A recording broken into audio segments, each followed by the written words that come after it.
Hi guys, you okay? Great. Today is Poetry Corner.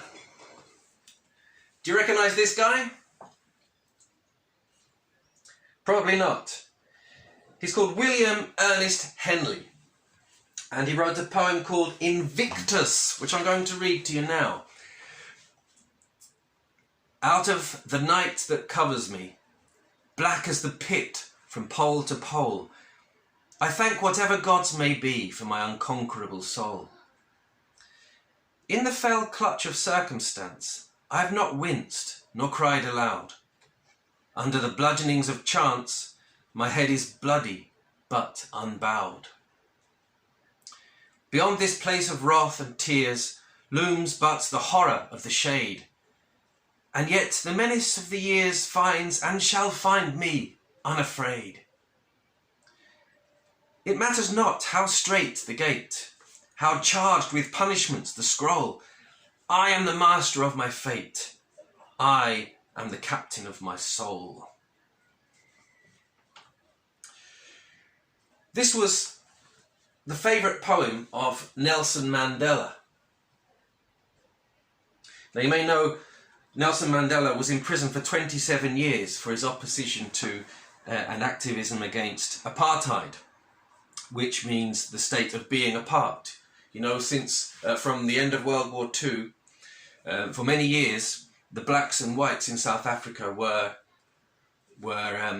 they had to live separately. It is said that when Mandela's spirit was low and he was feeling despair, very sad, very worried, during his long time in prison, he would recite this poem from memory, and it kept him strong. So let's analyse the poem a bit. The structure is interesting. I've put a photo. You should find a photo of the poem on the WhatsApp group so you can digest it at your own speed. Okay. Now the structure of the poem is very interesting.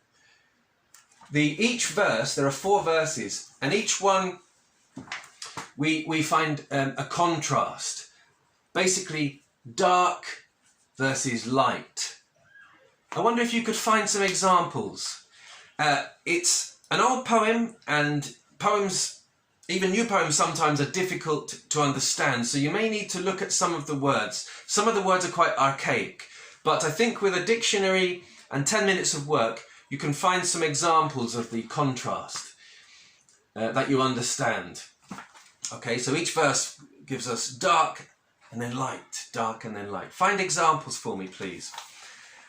So that's your first exercise, bit of literary criticism. And then interpretation. I'd like you to write your interpretation. Here is one interpretation, and again, I've put the photo of this on the WhatsApp group. Okay, it's by a neurologist called Viktor Frankl. He said, if there is a meaning in life at all, then there must be a meaning in suffering. Suffering is an ineradicable part of life, even as fate and death. Without suffering and death, human life cannot be complete. Everything can be taken from a man, but one thing, the last of human freedoms, to choose one's attitude in any given set of circumstances, to choose one's own way. So again, digest this in your own time with the photo on the group. Think about whether you agree with the interpretation, and then maybe say why or why not, and write a little bit about your interpretation.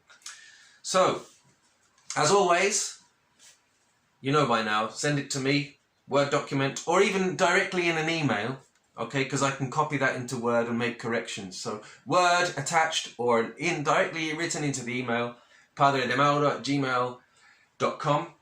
So, analyse the structure, the contrasts, and then give me your interpretation. Okay? See you soon.